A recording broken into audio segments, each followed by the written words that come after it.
ጤና ይስጥልን ውድ አድማጮቻችን፣ ለአሁን ያዘጋጀንላችሁ አጫጭር ዜናዎች ይዘን ቀርበናል። አብራችሁን ቆዩ። ወቅታዊ ታማኝና ፈጣን መረጃዎችን ለመከታተል ቻናላችንን ታይም ሚዲያ ሰብስክራይብ፣ ሼር እና ላይክ በማድረግ ቤተሰብ ይሁን። ይህ ታይም ነው።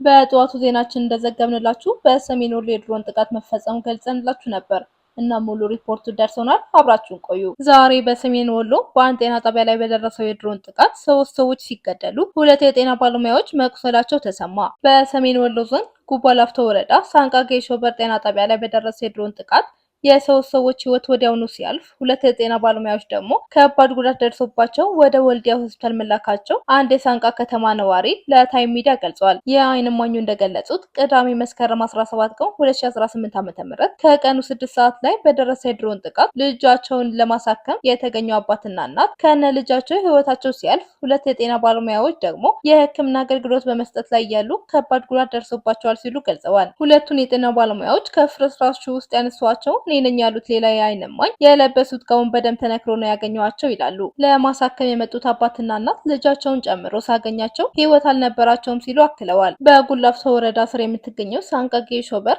ከወልዲያ ወደ ባህር ዳር መስመር አቅጣጫ 23 ኪሎ ሜትር ርቀት ላይ ትገኛለች። ሰሞኑ በሰሜን ወሎ ዞን መቀመጫ ወልዲያ ከተማ አቅራቢያ በኢትዮጵያ መከላከያ ሰራዊትና በፋኖ ታጣቂዎች መካከል ከፍተኛ የተኩስ ልውውጥ መኖሩ ከስፍራው የደረሰ መረጃ ያመለክታል። በተመሳሳይ በወልዲያ ዙሪያ ስሪንቃ፣ መርሳ፣ ጊራና በሚባሉ አካባቢዎች በሁለቱ ኃይሎች መካከል የተኩስ ልውውጥ መኖሩ የአካባቢው ነዋሪዎች ለታይም ሚዲያ ጠቁመዋል።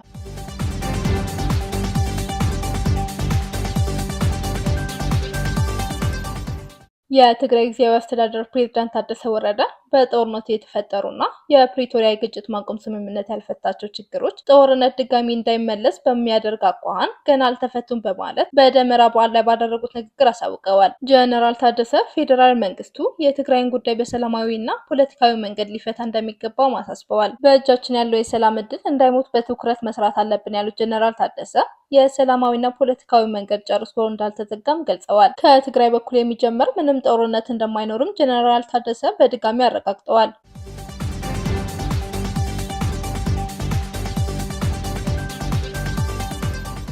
የኢትዮጵያ ኢንተርኔት በመዝጋት ከአፍሪካ ቀዳሚ ደረጃ መያዟን ኢንተርኔት ሸትዳውን ኢን አፍሪካ የተሰኘ ጥናት አመላክቷል። ከአውሮፓውያኑ 2016 እስከ 2024 ባሉት ዓመታት ኢትዮጵያ ኢንተርኔት በመዝጋት ከአፍሪካ ቀዳሚ ደረጃ መያዟን ኢንተርኔት ሸትዳውን ኢን አፍሪካ የተሰኘ ጥናት አመላክቷል። በአህጉር ደረጃ በተጠቀሰው ጊዜ 190 ያህል የኢንተርኔት መዘጋት ክስተቶች እንደተመዘገቡ የጠቀሰው ጥናቱ ኢትዮጵያ በዚህ ጊዜ ውስጥ 30 ጊዜ ኢንተርኔት ማቋረጧን ገልጿል። የኢንተርኔት መቋረጥ በኢትዮጵያ በሰብአዊ መብቶች ላይ ተጽዕኖ እንደሚፈጥርም ጥናቱ አመላክቷል። 21 ጊዜ ኢንተርኔት በመዝጋት ሁለተኛ ደረጃ የያዘችው ሱዳን ስትሆን በሶስተኛ ደረጃ ላይ የተቀመጠችው አልጄሪያ ናት። በ2016 ዓ.ም በአህጉር ደረጃ 14 የነበረው የኢንተርኔት መዘጋት ብዛት በ2024 ዓ.ም ወደ 28 ጨምሮ እንደነበር በጥናቱ ላይ ተጠቅሷል።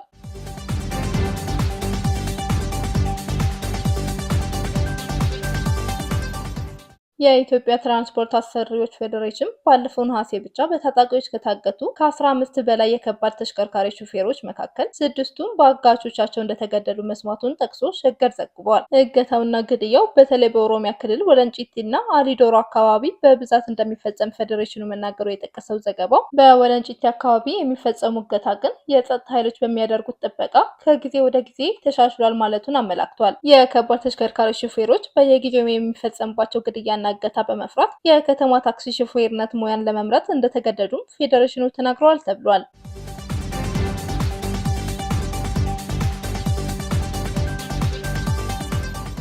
የኤርትራ የውጭ ጉዳይ ሚኒስትር ኦስማን ሳልህ ከኒውዮርክ የተመድ ጠቅላላ ጉባኤ በተጓዳኝ በፕሬዝዳንት ትራምፕ የአፍሪካ ጉዳዮች አማካሪ ማሳድ ፍሬስፕሎስ ጋር ትናንትና መወያየታቸውን የኤርትራ ቃል አቀባይ የማነ ገብረ መስቀል አሳውቀዋል። የሁለቱ ወገኖች ውይይት የኤርትራና አሜሪካ ግንኙነት በማሻሻል ዙሪያ ያተኮረ እንደነበር የማነ ገልጸዋል። ሁለቱ ባለስልጣናት ለቀጠናዊ ጸጥታ መረጋጋትና የኢኮኖሚ ልማት ንግግር አስፈላጊ መሆኑን አጽንኦት ሰጥተዋል ተብሏል። ኤርትራ ከአሜሪካ ጋር ልትተባበራቸው የሚችሉ መስኮችን ለመፈተሽ ዝግጁ መሆኗን ሳልህ ለቡሎስ እንደነገሯቸው የጠቀሱት የማነ ሁለቱ ሀገራት ይህንን አይነት ንግግር ወደፊትም ለመቀጠል መስማማታቸውንም ገልጸዋል።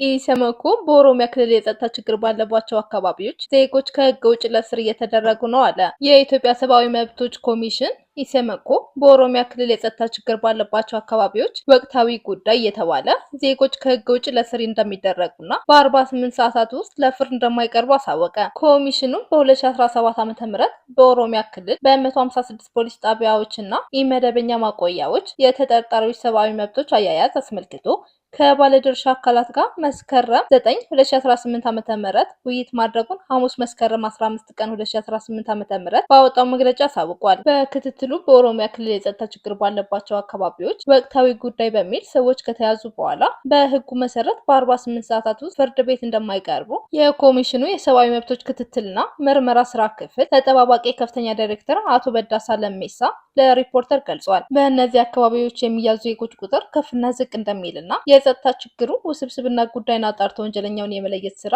ከባድ በመሆኑ በህጉ መሰረት ለፍርድ ላለማቅረባቸው ምክንያት ሆኖ መገለጹን አሳውቀዋል። ኮሚሽኑ የክትትል ግኝቶችንና ውይይቱን በሚመለከት ይፋ ባደረገው መረጃ በፖሊስ ጣቢያዎችና በመደበኛ ማቆያ ቦታዎች ወቅታዊ ጉዳይ የተባለ ፍርድ ቤት ሳይቀርቡና ክስ ሳይመሰረትባቸው ለተራዘመ እስር የተዳረጉ ተጠርጣሪዎች መገኘታቸውን፣ የጸጥታ ችግር ባለባቸው አካባቢዎች በተጠርጣሪዎች ምትክ የቤተሰብ አባላት እንደሚታሰሩ፣ በፍርድ ቤት ውሳኔ ነጻ የተባሉ ሰዎች ወቅታዊ ሁኔታ በማለት አስሮ የማቆየት ድርጊት መኖሩን ገልጸዋል። በተጨማሪም በተወሰኑ ፖሊስ ጣቢያዎች በፍትህ ብሔር ጉዳይ ሰዎች ያለ ፍርድ ቤት ውሳኔ መታሰራቸውን፣ ተጠርጣሪዎች በቁጥጥር ስር ሲውሉና በምርመራ ወቅት ዛቻ፣ ማስፈራሪያና ድብደባ መፈጸሙን ኮሚሽኑ ባደረገው ክትትል ደርሼበታለሁ ብሏል። የታዩ ክፍተቶች ለሚመለከታቸው የወረዳ የዞንና የክልል አመራሮች ሪፖርቱ እንደተሰጣቸውና በዚህም ብዙዎቹን ግኝቶች ለማስተካከል መሞከራቸውን አቶ በዳሳ ገልጸዋል። በአበረታችነት ከተመለከቷቸው ጉዳዮች መካከል በፖሊስ ጣቢያ የሚገኘው ማንኛውም ተጠርጣሪ ማን እንደሆነ፣ መቼና በምን ጉዳይ እንደተያዘ፣ እድሜው እንዲሁም የተጠርጣሪው መረጃ በዝርዝር የመመዝገብ ስራ እንደሚከናወን አስረድተዋል። በተጨማሪም ስልታዊ ድብደባ ማለትም ሆን ተብሎ የመንግስት አካላት ወይም መርማሪዎች መረጃን ከተጠርጣሪ ለማግኘት እንደማይፈጽሙ፣ ነገር ግን ይህ ማለት አንዳንድ ስነ ምግባር የጎደላቸው የፖሊስ አባላት አይኖሩም ማለት እንዳልሆነ ተናግረዋል። በመደበኛ የወንጀል ጉዳይ የሚጠረጠሩ ሰዎች ከጥቂት ውስንነቶች በስተቀር የአያያዝ ሁኔታው ህጋዊ ስርዓቱን የተከተለ መሆኑ፣ ይህ ማለት በ48 ሰዓታት ውስጥ ፍርድ ቤት እንደሚቀርቡ፣ የጊዜ ቀጠሮ እንደሚጠየቅባቸው ወይም በዋስትና እንዲወጡ እንደሚደረግ፣ የተከሰሱበት ወንጀል እንደሚነገራቸው፣ ቤተሰቦቻቸው እንደሚያገኙ እንዲሁም ኢሰብአዊ አያያዝ እንደማይፈጸምባቸው አብራርተዋል። ይህም ምንም እንኳ ውስንነቶች ቢኖሩትም ክትትሉ ከተደረገበት ዓመት በፊት በነበሩ ጊዜያት ከነበረው ሁኔታ የተሻለ መሆኑን ገልጸዋል።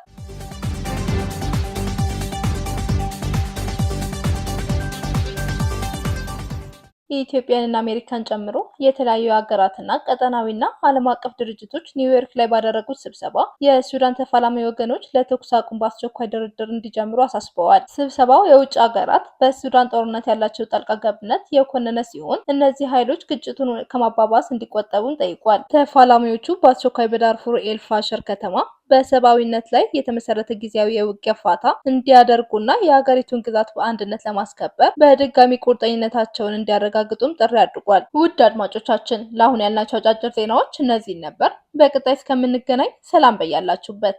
ለተጠናቀረው ዘገባ መቅደስ አድማሱ ነኝ ለታይም ሚዲያ አዲስ አበባ።